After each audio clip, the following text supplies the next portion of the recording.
Bismillahirrahmanirrahim. Assalamualaikum warahmatullahi wabarakatuh. Alhamdulillahirabbil alamin wa bihi nasta'inu ala umuri dunya waddin.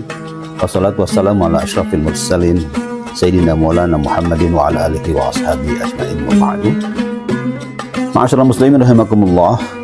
Bayangkan sebuah dunia di mana wakaf bukan sekedar sebidang tanah yang dibiarkan kosong atau sekedar amal jariah yang diwujudkan menjadi masjid, madrasah atau pemakaman.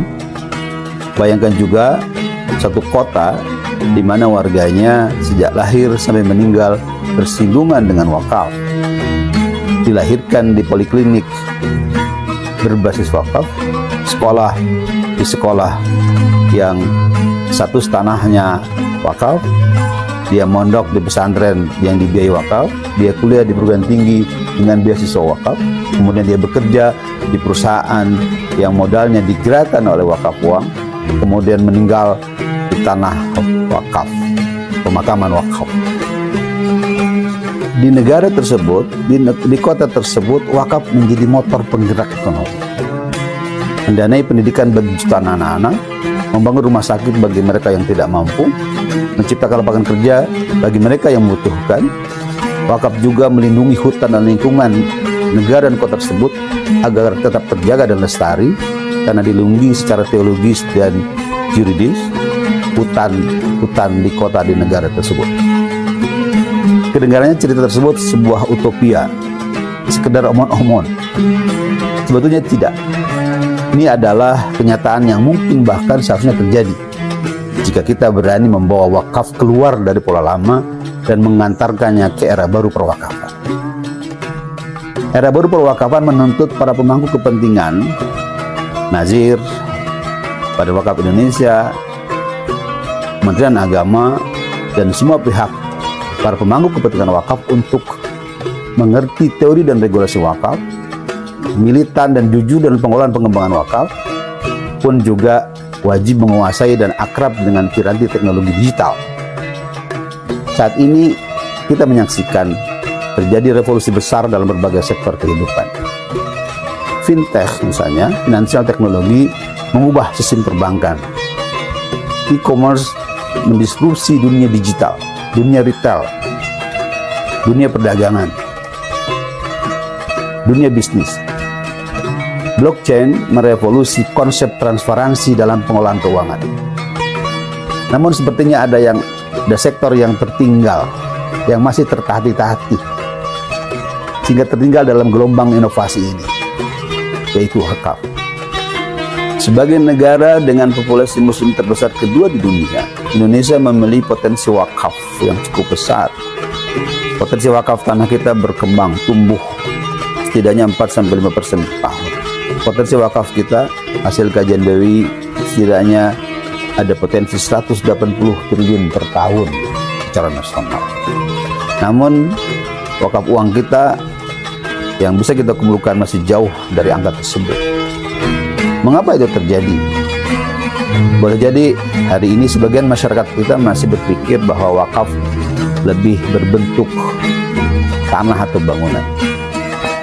Sebagian masyarakat masih memandang bahwa wakaf hanyalah berupa tanah atau bangunan atau benda-benda tidak bergerak.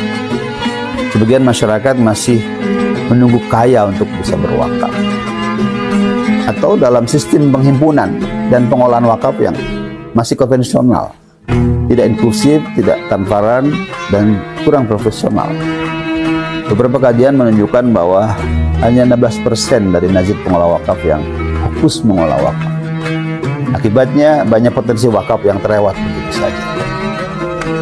Maka jika kita ingin membangunkan raksasa tidur yang bernama wakaf, transformasi dan digitalisasi bukan sekedar opsi, melainkan sebuah keniscayaan yang harus kita pilih. Teknologi telah membuka jalan bagi perubahan besar dalam kita memahami, mengelola, mengembangkan, dan menyalurkan manfaat wakaf. Blockchain misalnya, dia menawarkan transparansi yang tidak bisa ditawar. Dengan teknologi ini, setiap transaksi wakaf akan tercatat dalam sistem yang tidak bisa diubah dan dimanipulasi. Publik, wakif, masyarakat bisa melihat bagaimana dana wakaf digunakan secara real time, sehingga tidak ada lagi celah bagi penyalahgunaan atau keraguan masyarakat. Dengan cara itu tumbuh kepercayaan masyarakat terhadap wakaf dan pengelola wakaf. Jika diterapkan secara luas, blockchain tidak hanya akan meningkatkan kepercayaan masyarakat, trust masyarakat terhadap wakaf, tapi juga dapat menjadikannya lebih profesional, pengelolaan wakaf lebih profesional, transparan, dan akuntabel. Namun, transparansi saja dirasa tidak cukup. Kita perlu memastikan bahwa wakaf dikelola secara efisien, profesional, produktif, sehingga dampaknya, manfaatnya dapat dirasakan oleh masyarakat luas. Disinilah artificial intelligence, big data, AI dapat berperan untuk menganalisis secara cerdas, hingga kita bisa mengidentifikasi sektor mana yang paling membutuhkan intervensi berbasis wakaf dengan algoritma tren yang ada.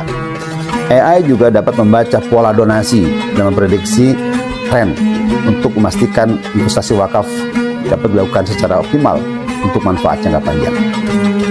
Ma'asyiral muslimin, sahabat wakaf rahimakumullah, wakaf bukan hanya soal ibadah, meskipun tentu wakaf adalah ibadah utama. Ismun jami'un lima yuhibbullahu yardahu, nama bagi sesuatu yang Allah ridha, Allah suka. Maka wakaf adalah pasti berkaitan dengan ibadah.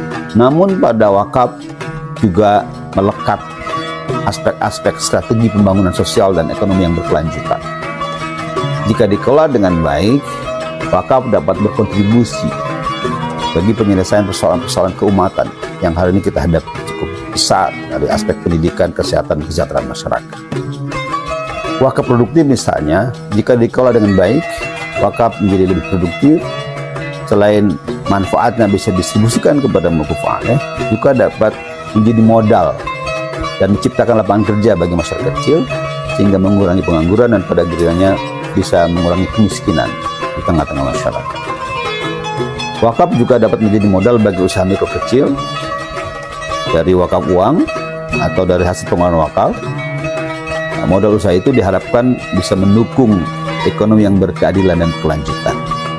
Rumah sakit yang berbasis wakaf dapat memberikan layanan kesehatan bagi masyarakat yang kurang mampu, yang hari ini menjadi persoalan cukup besar di tengah-tengah masyarakat. Sekolah, pesantren, dan perguruan tinggi yang berbasis wakaf akan dapat membuka akses bagi masyarakat kurang mampu yang memiliki kemampuan kecerdasan untuk bisa mendapatkan pendidikan yang berkualitas. Untuk mewujudkan itu semua tentu kita tidak hanya sekedar berpangku tangan atau hari ini sekedar menyalahkan satu dengan yang lain. Kita harus bergerak bersama, kerja kolektif untuk melakukan transformasi wakaf. Transformasi wakaf setidaknya membutuhkan ekosistem yang kuat, mulai dari regulasi yang adaptif sehingga seluruh dinamika dan perkembangan perwakafan memiliki aturan yang jelas. Transformasi wakaf juga membutuhkan profesionalisme para pengelola wakaf, termasuk pengurus badan wakaf Indonesia. Pemerintah harus menciptakan kebijakan ekonomi, makroekonomi yang memungkinkan proses pengumpulan wakaf, digitalisasi wakaf berkembang maksimal, tentu tanpa melanggar prinsip-prinsip syariah. Pemerintah juga dapat memberi insentif pajak bagi kerja-kerja perwakafan, bisnis perwakafan, para wakil, sehingga itu semua dapat mendorong partisipasi wakaf yang lebih luas. Untuk mewujudkan itu semua, tentu kita tidak hanya sekedar berteori atau berpangku tangan atau bahkan saling menyalahkan satu pihak terhadap pihak yang lain. Kita semua harus bahu-membahu mendukung gerakan Indonesia berwakaf, mewujudkan transformasi wakaf, dan proses itu semua membutuhkan ekosistem yang kuat, mulai dari regulasi yang adaptif yang bisa mengakomodasi dinamika dan perkembangan perwakafan terkini. Perlu profesionalisme sumber daya dan lembaga pengawal wakaf. Pemerintah juga harus menciptakan kebijakan yang memungkinkan adanya digitalisasi wakaf, adanya perkembangan wakaf. Perlu ada kebijakan yang bisa mendukung penjaminan aset wakaf dan pembiayaan pidana wakaf. Pemerintah juga bisa memberi insentif pajak bagi para wakif atau kegiatan wakaf, sehingga ikhtiar itu bisa mendorong partisipasi wakaf lebih luas bagi dunia usaha. Pengelola wakaf juga harus memahami manajemen investasi, teknologi, transformasi keuangan, agar wakaf benar-benar menjadi instrumen pembangunan yang efektif.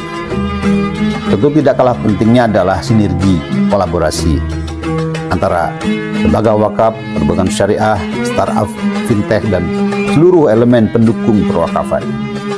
Gerakan Indonesia Berwakaf yang sudah dicanangkan beberapa waktu yang lalu menekankan pentingnya kerja kolaboratif, sinergis, melibatkan seluruh kepentingan wakaf untuk bersama-sama melakukan transformasi, memperkuat ekosistem perwakafan.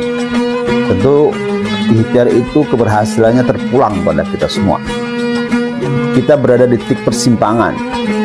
Jika kita tetap terpaku pada pola lama manajemen konvensional wakaf, maka raksasa tidur itu akan terus mendengkur, tidak bisa dioptimalkan dan dimanfaatkan oleh kita semua. Namun, jika kita berani bertransformasi, berinovasi, wakaf akan mampu menjadi motor ekonomi yang inklusif, produktif, dan kelanjutan. Raksasa tidur itu akan mengaum, menebarkan kemanfaatan bagi kita semua. Tentu pertanyaan besar berikutnya adalah, apakah kita masih ingin dan memahami wakaf sebagai tradisi statis, atau kita siap menjadikannya sebagai kekuatan ekonomi yang menggerakkan peradaban? Oleh karena itu, mari kita semua berteriak membangunkan raksasa tidur yang bernama wakaf dan menjadikannya sebagai pilar utama pertumbuhan dan ketahanan ekonomi yang mampu mensejahterakan masyarakat dan umat secara keseluruhan. Insya Allah. Terima kasih. Assalamualaikum warahmatullahi wabarakatuh.